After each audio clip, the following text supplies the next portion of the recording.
brought to you by Palvi Agrico. आता शेतीसाठी जे काही लागणार ते घरपोच मिळणार, तेही मोबाईलच्या एका क्लिकवर।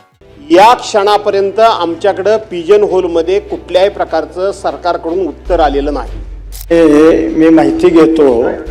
उत्तर कुठे आहे मकरंजी? ओ मंत्री महोदय, तुमच्याकडे उत्तर आहे का नाही? दिलंय की नाही तुम्हाला? माझ्याकडे उत्तर आहे। आपण प्रश्न विचारा, उत्तर मी देतो ना आपल्याला। नाही, उत्तर हे यायला पाहिजे। मी स्वतःच उत्तर देतो, उत्तर आलं पाहिजे। हो, मी त्याची चौकशी करतो। काय म्हणजे आता नवीन नियम सुरू झालाय का की सभागृहामध्ये आल्यानंतर आम्ही फक्त लक्षवेधी क्रमांक म्हणजे पुकारायचा आणि तुम्ही समोरून फक्त छापल्याप्रमाणे म्हणायचं आणि आपण दोघांनी समजून घ्यायचं आणि बाहेर जायचं, असं काय आहे का? या क्षणापर्यंत आमच्याकडे पिजन होलमध्ये कुठल्याही प्रकारचं सरकारकडून उत्तर आलेलं नाही। काय म्हणजे आता नवीन नियम सुरू झालाय का की सभागृहामध्ये आल्यानंतर आम्ही फक्त लक्षवेधी क्रमांक म्हणजे पुकारायचा आणि तुम्ही समोरून फक्त छापल्याप्रमाणे म्हणायचं आणि आपण दोघांनी समजून घ्यायचं आणि बाहेर जायचं, असं काय आहे का? उत्तर कुठे आहे मकरंजी? ओ मंत्री महोदय, मी माहिती घेतो। तुमच्याकडे उत्तर आहे का नाही? दिलंय की नाही तुम्हाला? माझ्याकडे उत्तर आहे, मी तपासून घेतो।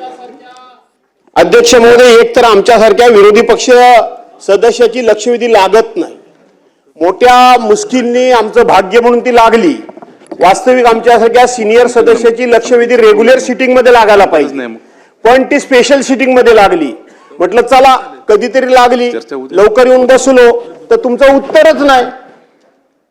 उत्तर नाही काय ते सांगा मला। आमच्याकडे आतापर्यंत या क्षणापर्यंत पिजन होल मध्ये उत्तर नाही। जरा खात्याला फडफडावा, झडझडवा जरा। काय चाललंय हे सगळं तुमचं? असं कामकाज चालतं काय कुठे? तुम्ही स्वतः सांगताय की माझ्याकडे उत्तर आलंय आणि आम्हाला उत्तरच नाही। अध्यक्ष महोदय, तुम्ही पण वास्तविक सरकारला खडसावलं पाहिजे। ही बरोबर नाही पद्धत। इतके कसे काय अधिकारी बेजबाबदार वागू शकतात? इतके कसे गाफील राहू शकतात?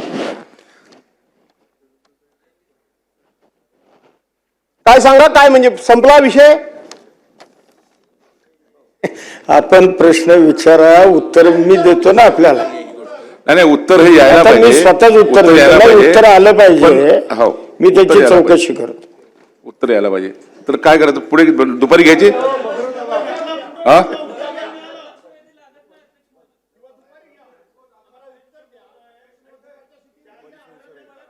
चला आज दुपारच्या बोला बोला। नाही, अध्यक्ष महोदय, सन्माननीय ज्येष्ठ सदस्य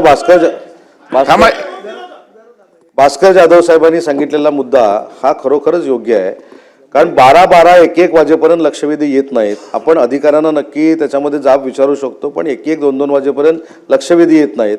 1-1:30 वाजल्यानंतर लक्षवेधी येतात। त्याचं 7 वाजता ब्रिफिंग घ्यायचं। ते ब्रिफिंग घेतल्यानंतर मंत्री तयारी करून इथे येतात आणि ती तयारी केलेली असताना त्याचं उत्तर जर सदस्यांकडे नसेल तर प्रश्न कशावर विचारणार? हा महत्वाचा मुद्दा आहे। त्याच्यामुळे या लक्षवेधीला कुठेतरी वेळ बंधन ठेवलं पाहिजे। किती वाजेपर्यंत या लक्षवेधी वितरित होतील, किती वाजेपर्यंत लक्षवेधी आम्हाला मिळतील, हे कुठेतरी ठरवून घेतलं पाहिजे ना। 1:30, 2-2 वाजेपर्यंत लक्षवेधी येत नाहीत, त्याला मंत्री तरी काय करणार आहेत? ठीक आहे, याची नोंद घेतली जाईल आणि नोंद घेऊन मान्य अध्यक्षाकडे देऊन याच्यावरती निर्णय घेण्यात येईल। नाही, पुढे दुपारी, आज दुपारी घेण्यात येईल। ठीक।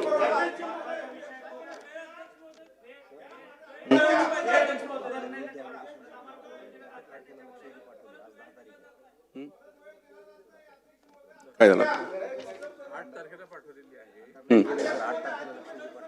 कोणाला पाठवली? आता इथं बोलून घ्या फायदा सुद्धा दिलं होतं। माझं जालना जिल्हा ज्याच्यातून वगळण्यात आला, ही लक्षवेधी खरं म्हणजे मराठवाड्यामध्ये सुद्धा अतिवृष्टी झाली, त्या अतिवृष्टीच्या माध्यमातून मी सुद्धा दिली होती। त्यांनी तुम्हाला मांडता येईल, जालना जिल्ह्याचं नाव नाहीये ते सुद्धा याच्यात ऍड करून ही लक्षवेधी मध्ये आम्हाला संधी देण्यात यावं याच्यावर बोलण्यासाठी।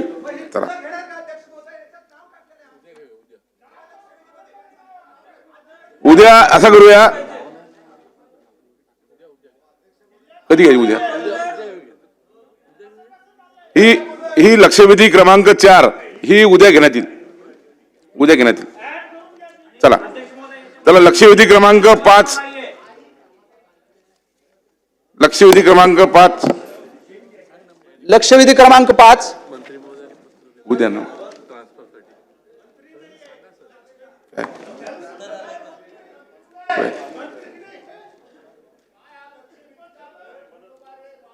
आबा म्हणले उद्या कर. कोण आहे, कोणाचं आहे?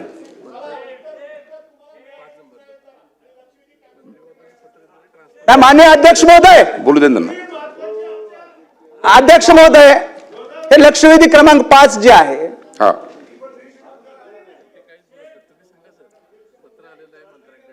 हा आबा म्हणले उद्या.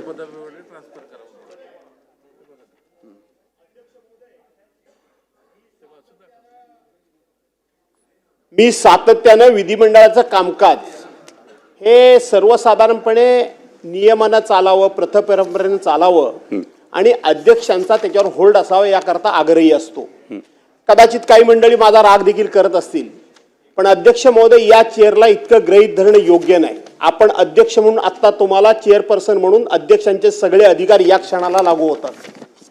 तुम्हाला जर एखादा मंत्री सभागृहात हजर राहणार नसेल तर त्यांनी आपली परवानगी घ्यायला पाहिजे, त्यांनी आपल्याला पत्र द्यायला पाहिजे.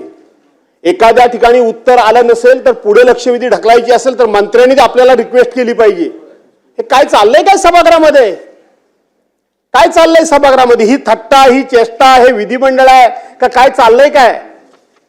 अण्णा, हे काय बरोबर आहे का? सदस्यांनी यायचं, मंत्र्यांनी नाही यायचं, मंत्र्यांनी यायचं, उत्तर नाही यायचं, उत्तर यायचं, लागलेली नसायची. हे चाललंय काय सभागृहामध्ये अध्यक्ष महोदय? फार गंभीर आहे. मकरंद पाटील साहेब, आपण याच्यामध्ये पत्र दिलंय. नाही, सदर लक्षवेधी माझ्याकडे आली होती, परंतु मी ते हस्तांतरित केले जलसंपदा विभागात.